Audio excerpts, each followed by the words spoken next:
Good evening and welcome to Close Up. How often do we look at our fellow citizens on our streets and turn the other way? How often do we reach out and lend a helping hand? For those that live on our streets, it's not always a life they've chosen to lead, but one born out of certain circumstances. On Close Up tonight, we take a look at a fraction of our society shunned away and mostly forgotten. We find out just why people still opt to live on our streets and just what the relevant stakeholders are doing to help street dwellers become economically empowered to live a life they've always wanted.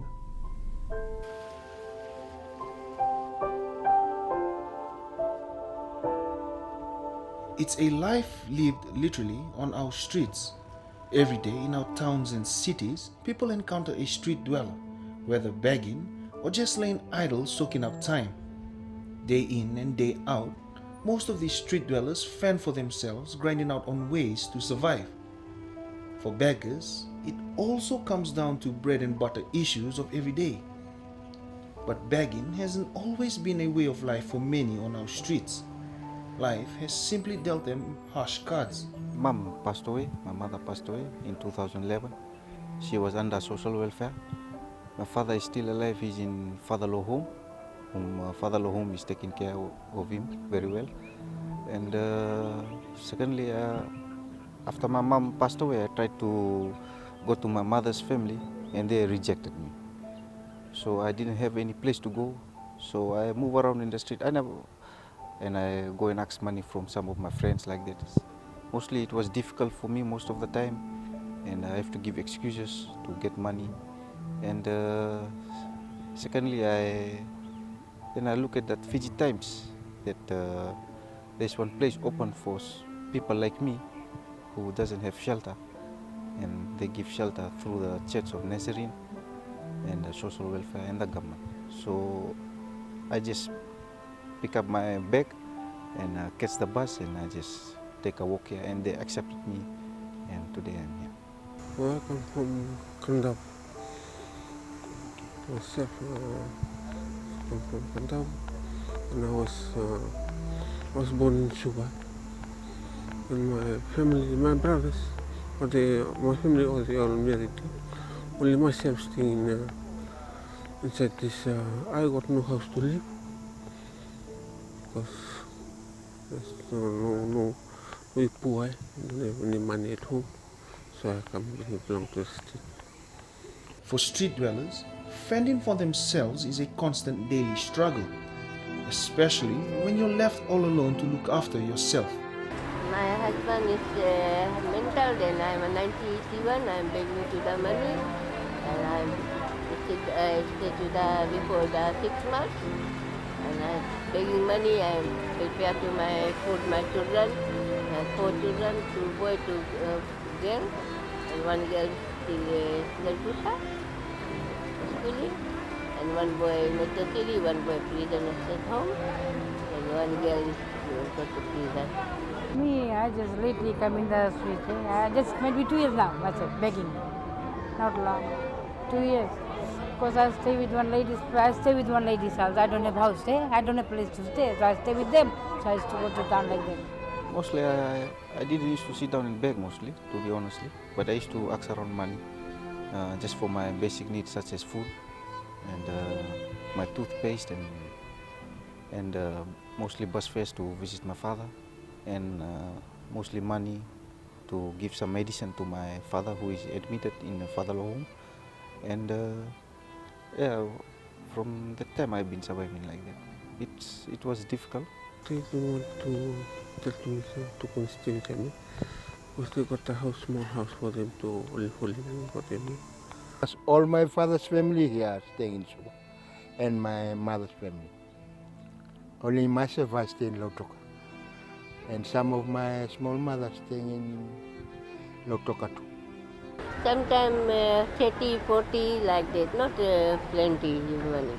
Some people say you got plenty money, then I say no plenty money. See, my money is to see here, my money, not plenty money. A little bit money. And something that God give me and prepare to my children's food. Understanding the plight of street dwellers is a sensitive issue, an issue that most people still do not accept. I know they come from different backgrounds. It is different, whatever the circumstances they have gone through in life and the families they come from. And I know from all these different kind of life that they come from. It takes time, and also it takes time to settle down, for them to settle down in this. We try to bring them together. One in Suva, I think, is one of the major problems that we are facing here, and looking at our beggars on the streets. We think that there's a lot of beggars that unfortunate people that are being on the streets, especially ladies coming into town with their kids, so that we can sympathize and give money to them.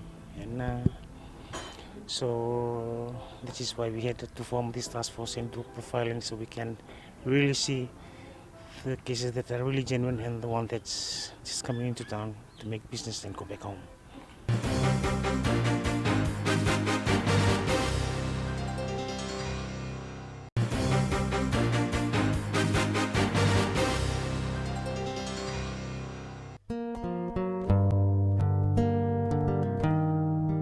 Recently, there have been inroads made in assisting street dwellers. One such initiative is the Good Samaritan Inn, a partnership between the Ministry of Women, Children and Poverty Alleviation and the Nazarene Church of Fiji. We looked at projects like street kids, orphanages, and the less fortunate was one of the opportunities that came up. And so I believe it was March or April that we decided to write a paper to the government requesting if they can partnership with us. And if they could, great. If not, we will just progress in whatever scale that we can. So it was early last year that it was firm up. But as soon as we wrote to the government, we were pleasantly surprised. The government responded very promptly and embraced the opportunity to partner with us for the purpose of what was then referred to as the beggar's plight. But it's more to do with the less fortunate, the street dwellers. There are currently 7 recipients from Suva and Lautoka at the center that will undergo a comprehensive 6-phased program. And the first phase basically is, in addition to the profiling that's done by the government, we are now doing a lot more one-on-one sort of interaction, counseling, because we believe that for us to be able to partner and work with these people in a more effective way, we need to understand who they are and the challenges they've been through and the kind of things that they're carrying, the hurt, the pain, the anger and the unforgiveness and the resentment, that sort of thing that's internal that we don't see. Counseling will be sourced by the ministry once the second phase kicks into motion. Once we go through the counseling stage, the other parts of the program will involve us having identified their weakness and strengths. We will begin to expose them to various areas, for instance, agriculture. Maybe some of them, they've got land or they've come from a place they've got land and they have a passion in doing some work on agriculture or the land. This is where we will communicate with the Ministry of Agriculture for them to provide the right resources or expose the workshop. It may be fisheries, it may be in the small business. The government has indicated to us they're prepared to partner with us. And so where we don't have the resources, we're appreciative of the fact that we can point these people to places that have got the resources, because that's where the whole partnership is all about. The 6th phase program could even potentially exceed 4 months. I think we also acknowledge the fact that it can be much longer. Because bear in mind, this is not examination or a situation where we tick the boxes that they have complied with and we let go of them. What we are aiming to provide is a family lifestyle. We want them to be able to relate to family, let go of these. And so we are mindful that it may take a lot longer than that. For instance, we are receptive to even if it's taking 6 months, 8 months or 12 months and even more. If we can achieve this to some of them within the 4-month time frame, then we are grateful for that. But our minds are receptive to the possibility of a longer time frame. A basic routine schedule is followed here at the Samaritan Inn. They always wake up early in the morning at about 5 o'clock. and folding the beds and going to the daily chores that the manager already assigned them to. And I think they are really enjoying all these things. For the 7 guests here, being part of this initiative has been a life changer. To thank Tala Vaka and his wife Randini and his son Mala for encouraging me and accepting me. What I've learned over here is is how you look after yourself, how you wake up in the morning, you tidy your bed, and they have certain programs here. The fields, like if you want to work in the farm. So I've got interested in farming, so Tala Vaka and his son, Brother Mala, is teaching me how to do farming. I've been looking for myself, except when I was coming here. It's a good place for me to come and live here. Because I have no home, no house to live. That's why I come and stay. Well, the first time they come in, the two, before in the week for opening, we see them, it's like a family. We see them in like our son, our family. Eh? We love them, and that's the way we get them from when the social welfare bring them here. We receive them in the love of them. That's why they see us. We all together in that way, and from that day, later they come. They come in all up to the 7. We same like, and we see it's very easy to the Lord to change what we think people can't change. Now we believe the Lord is doing so many great things for this. After their time here, these men will look to fend for themselves back in their communities. To go to the community, I want to be fitted in the community, like being a human being and earning myself a living, working just like an ordinary person, and most of all, I would like to have a shelter, so that at lastly I don't want to go back on the street, so that I can have a good life. Most of them, they came through social welfare. Me myself, I just caught the bus and came here, and I met Joe. Joe, we used to sit down around Sukuna Park and we used to yarn together. And Brother Amar, we used to sleep around in the street before. So yes, only two of them. Myself, I'm looking after myself for looking for farming like that. To look after myself, to buy some clothes for me. I only farm I like that. I like it. What do you think of this place? Meeting your home? Oh, this place. It's a very good place to me to come and live here, because I have no home, no house to live. So that's why I come and stay here. The ministry's income generating program is another upcoming success story. In its initial stage, women street dwellers apply their cooking skills in earning a decent living for their families. Here we have the two ladies that are here. We have the wife of Mr. Umesh's son that used to sit at the wheelchair, that one that sits in front of MXCC. So we have upgraded the wife, and the husband has stopped coming into town like for the other lady. We have Marianne that we have upgraded her. So through this kind of projects that been brought up by the minister and PSS welfare. So at the very moment they really like what they are doing. So we will be having this 6-week monitoring. After 6 weeks, they'll be able to stand strong, because we are doing the sellings for them, and we are also doing the savings. We have a team already that's been doing the monitoring of the financial the financial side. So at the end of the 6 week, we would be able to know that they collect a good sum of money and they can start their own business. My husband तो cripple है ना, हम नहीं इसके करे, कोई कारण हम कैसे करे नहीं ना. Tapos kalagi kunci kata.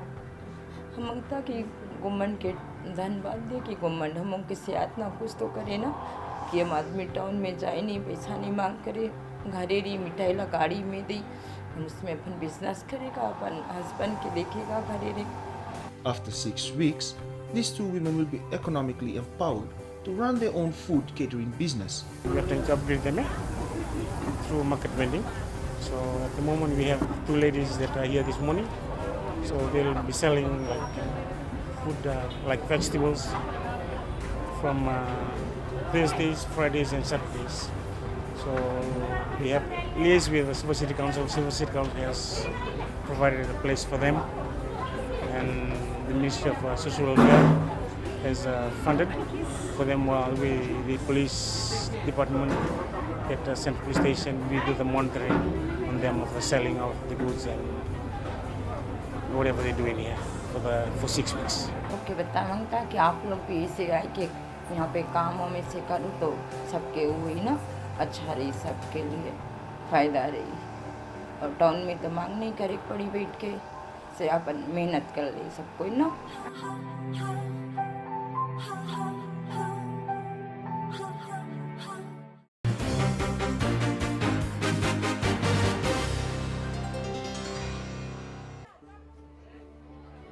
Another initiative that has taken flight is the Women Market Vendor Project. This helps women street dwellers manage their own vegetable stall here in the capital. We have profiled them through these unfortunate people that have been sitting on the streets, and this is one of the, we asked them if what they could do to support them rather than sitting on the streets. They wanted to do market vending, so actually we're very thankful to the Minister for identifying these ladies. So this is one of the ways that we are trying to upgrade them through market vending. So, but for the two ladies, these were the unfortunate ones that used to sit on the streets and beg.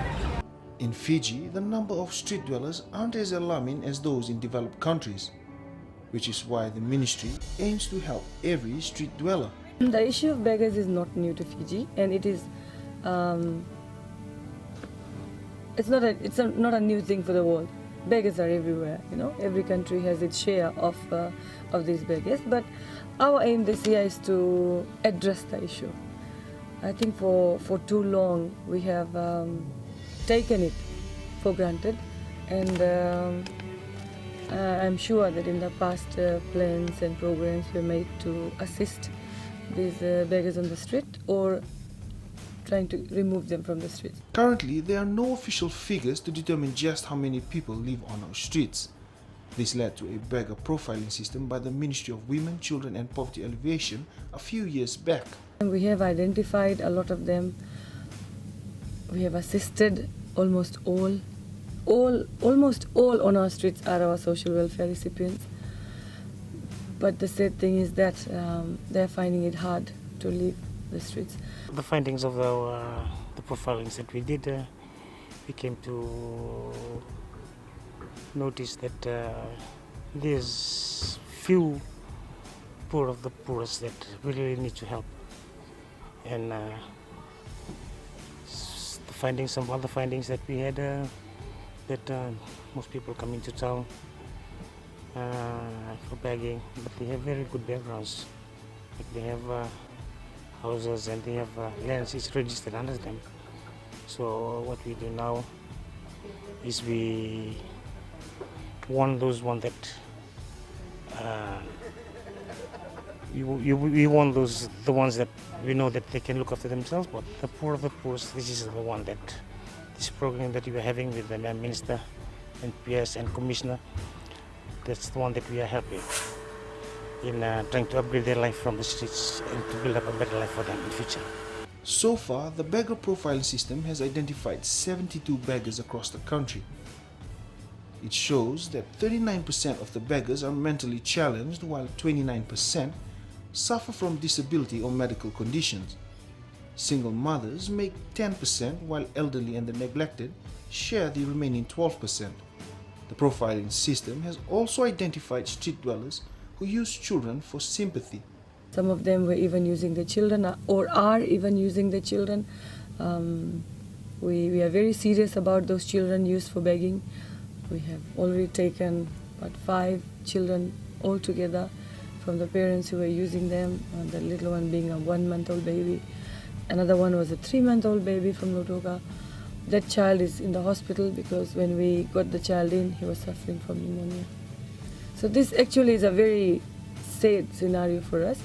And with the support of the public and the organizations that have welfare of these people at heart, I'm sure we'll be able to change the mindsets of these people that the street is not the place for them or for their children. There are other ways of earning a decent living. Helping our street dwellers isn't easy.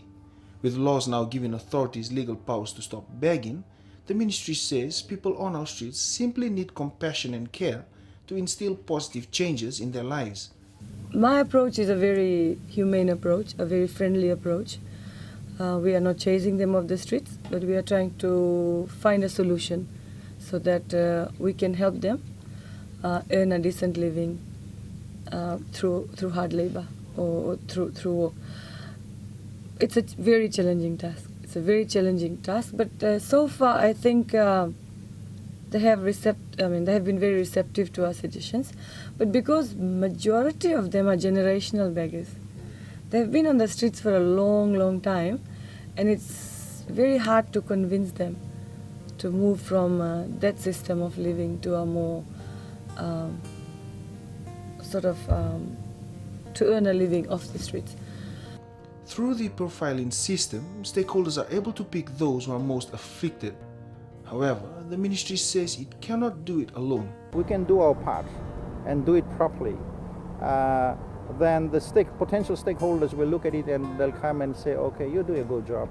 We would like to partner with you, because we feel that it's important for them to see that it is successful, it's a good thing and it's working.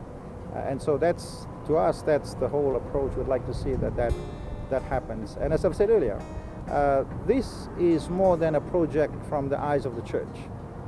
We see this as ministry to the less fortunate, and to me that's very important. It's biblical. Matthew 25 talks about this.